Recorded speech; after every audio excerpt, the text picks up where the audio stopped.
Olá, sou Cristiane Gonçalves, psicóloga, e hoje vou falar para vocês sobre formas de lidar com crise de desregulação emocional. A melhor crise é aquela que não acontece. Então, o que podemos fazer? Antes da crise, qual é o nosso papel, qual é a nossa função, quais são os caminhos para evitar que a crise ocorra? É, Estabelecer uma rotina previsível.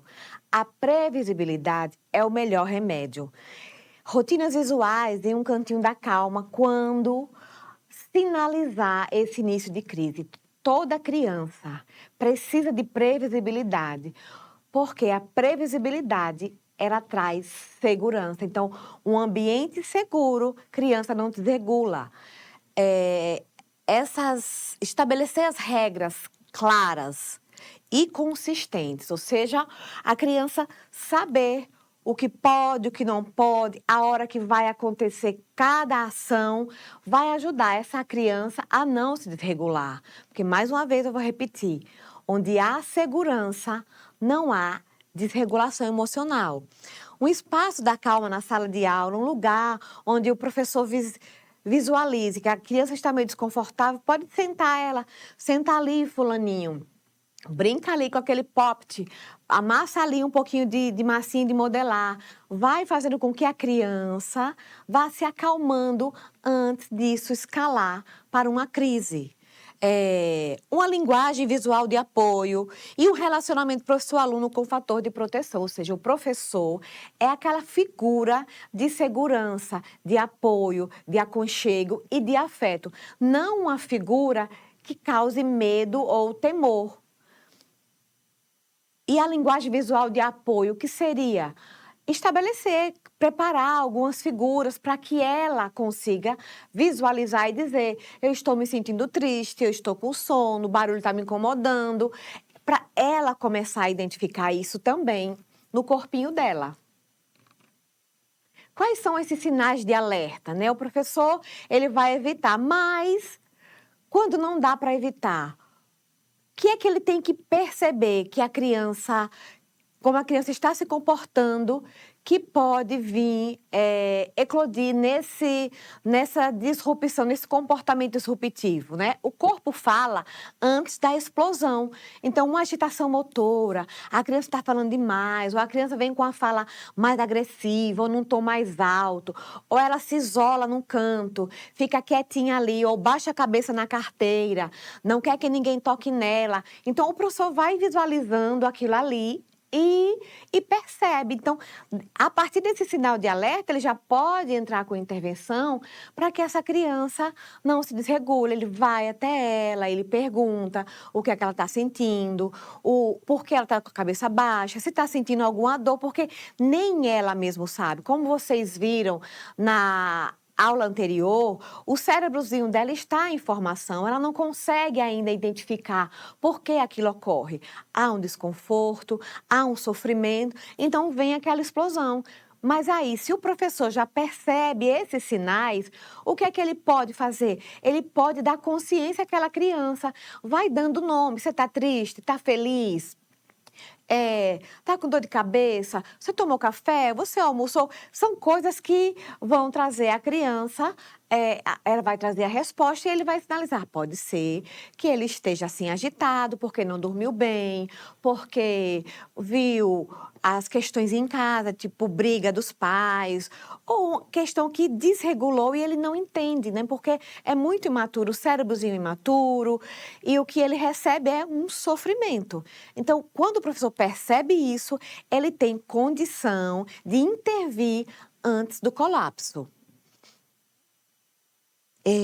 A fala agressiva ou provocativa, esse isolamento, às vezes o isolamento é um sinal que o professor ou alguém lá da escola não percebe, porque ficou quietinho ali, não está incomodando, então está tudo bem. Quando é que chama mais a atenção do professor? Aquela criança que é agitada, aquela criança que pula, que corre, que mexe com um, que mexe com o outro, derruba a carteira, derruba o lápis, o caderno do colega, mas daquele que fica quietinho, que baixa a cabeça, às vezes ele passa assim, despercebido, mas já é um sinal também que aquela criança não está bem e que aquele comportamento pode ocorrer um outro comportamento, um comportamento disruptivo.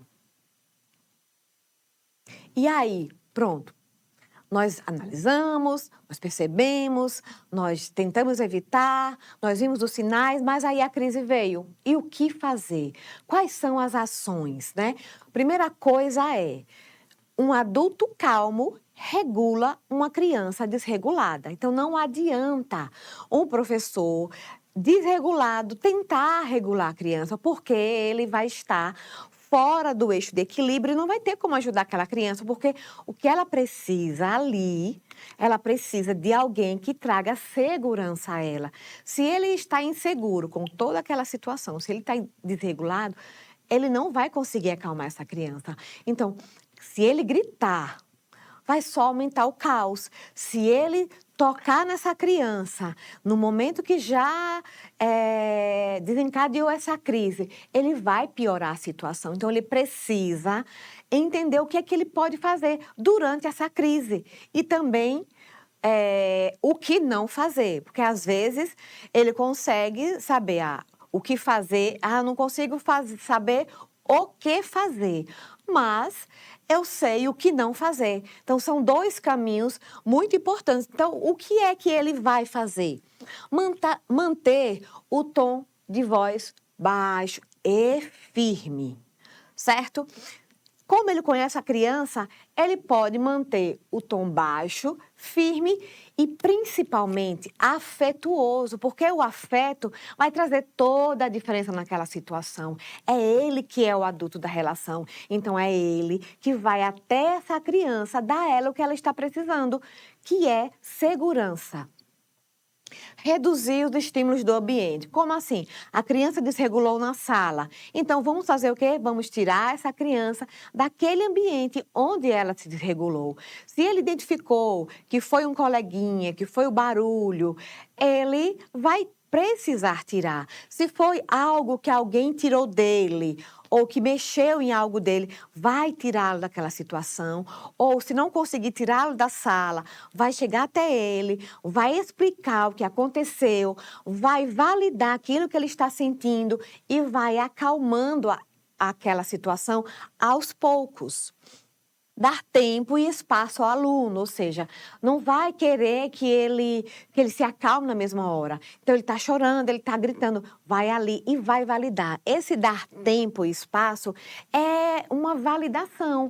Se ele está sentindo aquilo, se está chorando, se está gritando, o professor, ou o cuidador, o auxiliar, o coordenador, alguém que faz parte da escola, o porteiro, vai fazer o quê? Vai dar tempo, vai dar espaço para que ela tente ir se acalmando, porque aquele comportamento disruptivo, ele veio e ele vai passar, mas aí precisa dar um tempo, precisa mostrar que ele pode contar com os adultos que estão ali perto.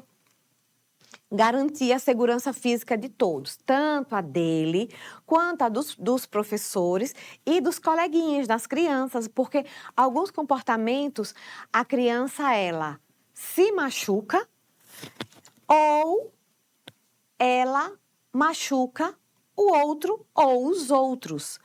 Então, não é algo que ele faz pensando, agora eu vou te machucar. Não, é impulsivo. Como vocês viram na aula anterior, a parte frontal do cérebro, que é quem comanda as emoções, ela ainda está em formação. É como se ela fosse uma gelatina, uma geleia. Ela é bem maleável, bem molinha, então está se formando. E esses comportamentos que ocorrem também são necessários ocorrerem para que aquela criança aprenda como se regular quando vierem outras situações. Então, o adulto está ali para garantir que ele não se machuque e não machuque outro, porque algumas crianças se desregulam, não machuca, nem se machuca. Não machuca ninguém e nem se machuca, mas existem outros casos que são os casos de autoagressão e de heteroagressão, a agressão contra o outro. E aí, repetindo, né, mais uma vez, um adulto calmo vai regular, vai acalmar todo o ambiente. Então, o que é que eu devo fazer? O que é que eu tenho que evitar? confrontar ou humilhar. Um adulto confrontando uma criança. Quem manda aqui sou eu, você vai ficar sentado. Aí toca, pega, aperta. Isso só vai fazer com que esse comportamento do professor só vai fazer escalonar um comportamento pior. Discutir na frente da turma, que tem ligação com a humilhação, está expondo aquela criança, ela está desconfortável naquele momento. E quando você expõe, todos olham para ela. E se forem muito pequenininhos, as outras crianças pequenininhas vão se assustar, vão ter medo. Então, o professor vai precisar também explicar que ele ficou nervoso, que alguém mexeu na mochila dele e não é para tocar naquela mochila, porque é dele, então ele se desregula. Tudo isso tem que ser passado e conversar, porque criança é inteligente, ela entende e o professor sabe a forma como se comunicar. Pode ser que o professor, conversando, todas as crianças entendam. Pode ser que o professor precise de estratégias ou até de outros equipamentos para se comunicar com os seus alunos. E, por fim, obrigar o aluno a falar no auge da crise. Isso aí só vai fazer com que a criança fique mais nervosa. Condutas que devem ser como já foi falado anteriormente, né? Gritar ou perder o controle emocional, bater ou sacudir aquela criança, ou usar de violência física ou verbal. Já houve muitos casos com relação a isso. E o professor precisa se regular. Então, se o professor está calmo, ele não vai fazer isso, ele vai acolher com afeto. Mas se ele não está bem, ele busque ajuda, ele busque um terceiro, uma quarta pessoa para ajudar. Não como se aquela criança fosse o incrível Hulk, que não tem como segurar, mas é uma criança que está desregulada e precisa de um outro olhar. Ironizar, humilhar, fazer assim, olha só como a cara dele está vermelha, parece um tomate de tanto que chora. E aí os outros criancinhas olham, riem. A minha fala parece que eu estou me relacionando muito à criancinha pequenininha, mas isso se faz também com crianças maiores, porque às vezes a gente só enxerga a criança até 6 anos. Quando ela completa 8, 9, 10, a gente parece que deixa de enxergar que ali é uma criança que também precisa desse acolhimento e dessa proteção e segurança. Negociar ou ceder no auge da birra. Isso aí precisa ser evitado no sentido de ela entender que não é ela quem manda naquele momento, mas se aquele comportamento vai levar a um comportamento mais grave, certo? É necessário que haja uma negociação, uma conversa, se aquela criança está com o cérebro pronto a ouvir uma negociação. Se não, vai precisar fazer o que foi dito lá anteriormente. Tira daquele ambiente, deixa ela se acalmar para depois resolver. Quando se fala assim, em negociar no auge da birra ou ceder aquilo que ela quer, é assim, ela começou a gritar e já faz o que ela quer. Não é dessa forma. O professor que está vendo aquela criança, que conhece aquela criança, ele vai ter condição de entender e de saber qual a postura que ele deve tomar. Comparar com outras crianças, isso aí vai gerar o quê? Vai gerar um sentimento de inferioridade e vai estará atrapalhando aquela criança a desenvolver a sua autoestima. Ele vai achar sempre que ele é uma criança pior ou que não merece ser amada pelo professor, pela mãe, pelos coleguinhas, porque faz essa comparação. Pressionar para parar imediatamente. Isso não se deve fazer de forma alguma. Para de chorar, para com isso, não faça isso. Não adianta, porque é como se a criança ficasse surda e cega. Ela está levada apenas pelas emoções, que é o combustível dela. É como se fosse um foguete. Soltou, e aí agora ele sobe e depois desce. Prolongar discursos educativos. Pronto, uma criança de 5, 6 anos não vai assimilar uma fala enorme, tá explicando, não precisa disso. Quando se acalmar, perguntar o que ela sentiu, por que aquilo aconteceu. Então, precisa ouvir essa criança. E aí, quando você ouve aquela criança, você tem condição de falar com essa criança daquele comportamento, fazer ela entender aquilo que ela sentiu e por que ela se comportou daquela forma. E retirar todo afeto pode gerar mais insegurança. Tipo assim, eu não gosto mais de você quando você faz isso, não fale comigo, eu estou muito triste pelo que você fez. Então, são coisas que a criança ela vai assimilando e vai deixando ela mais fragilizada e mais insegura. O que significa que aquele ambiente vai ser um ambiente inseguro e vai, infelizmente, proporcionar mais crises quando ela sentir algum desconforto emocional ou até algum desconforto sensorial. E, por último, expor em público. Colocar a criança, mostrar para todo mundo, veja o que ele está fazendo, ou até filmar. E a gente sabe que se ocorre uma situação dessa, de filmar, e esse vídeo ir para as redes sociais, configura-se num crime. E depois do ECA digital é que as coisas ficaram bem complicadas. Então, a gente precisa ter esse conhecimento. Então, conhecimento é o caminho para a gente resolver inúmeros problemas dentro da sala de aula com relação às nossas crianças. E depois da crise, né? O que é que a gente vai fazer depois dessa crise?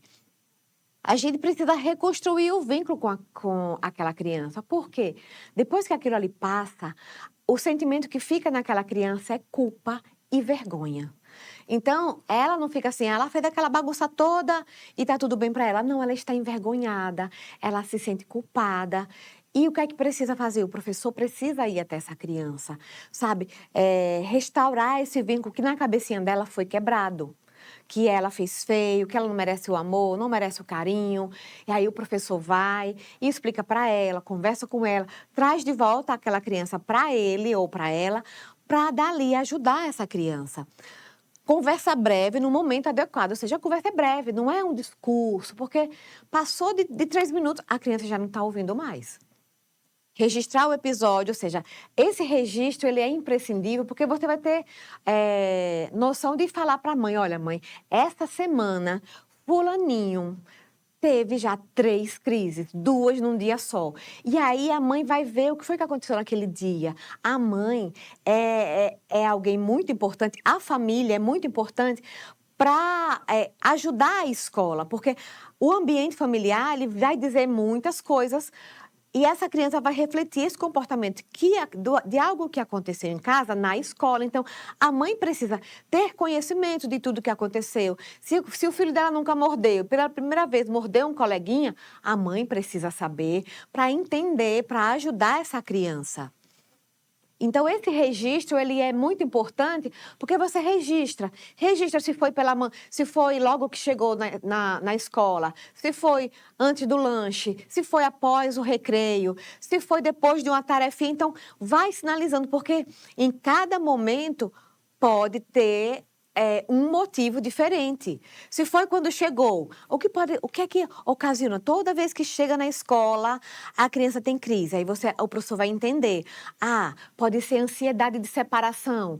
A criança veio com a mãe foi embora, saiu do campo visual. Minha mãe me abandonou, minha mãe me deixou. Então, são coisas que o professor precisa compreender para ajudar essa criança e dizer, ó, fulaninho, a sua mamãe foi, mas aí depois ela vem te buscar, depois que você fizer a tarefinha, depois do recreio, a mamãe vai estar lá no portão te esperando, então não precisa chorar, não precisa ficar desse jeito, a tia tá aqui, eu vou te ajudar, vai ser legal, vai brincar com os coleguinhas, então vai dando ponto do que vai acontecer na aula e aquilo ali vai acalmando aquela criança, porque a criança não chora do nada, a criança não entra em crise do nada. Algo externo ou dentro dela foi assim, o estopim para aquela crise vir. Envolver a família, como eu já coloquei, né? Essa família precisa estar junto com a escola. A família não é inimiga. A relação da família e escola não tem que ter uma pauta de crítica. Tem que ter a pauta de orientação e e de vínculo para que essa família possa ajudar essa criança, porque o objetivo da escola é o mesmo da família. O objetivo da escola é educar essa criança. A família também quer que o filho dela seja educado. Então, se esses dois que têm o mesmo objetivo estiverem trabalhando juntos, tudo vai ser bem mais fácil de se conseguir. Então, quem vai ganhar? A criança. E refletir com a turma sem a exposição dessa criança. Esse trabalho é muito importante no sentido da criança entender que o coleguinha passou, foi uma situação difícil para ele, e explicar que quando a gente não consegue falar, a gente chora, a gente grita, a gente briga, mas vai chegar um momento que a gente não vai fazer mais isso. E se colocar também, ó, quando eu era criança, eu também chorava, eu empurrava, eu chutava, porque eu não sabia dizer o que eu estava sentindo, o que eu queria. Aí, e jogar para a criancinha. Quando sua mãe não deixa você assistir TV, você faz o quê? Ai, eu grito, tia, eu choro, tia, eu quero de novo. E aí você vai vendo que eles vão se colocando no lugar. E aí já vai trabalhando uma questão que é imprescindível, que é as emoções dessas crianças e a empatia.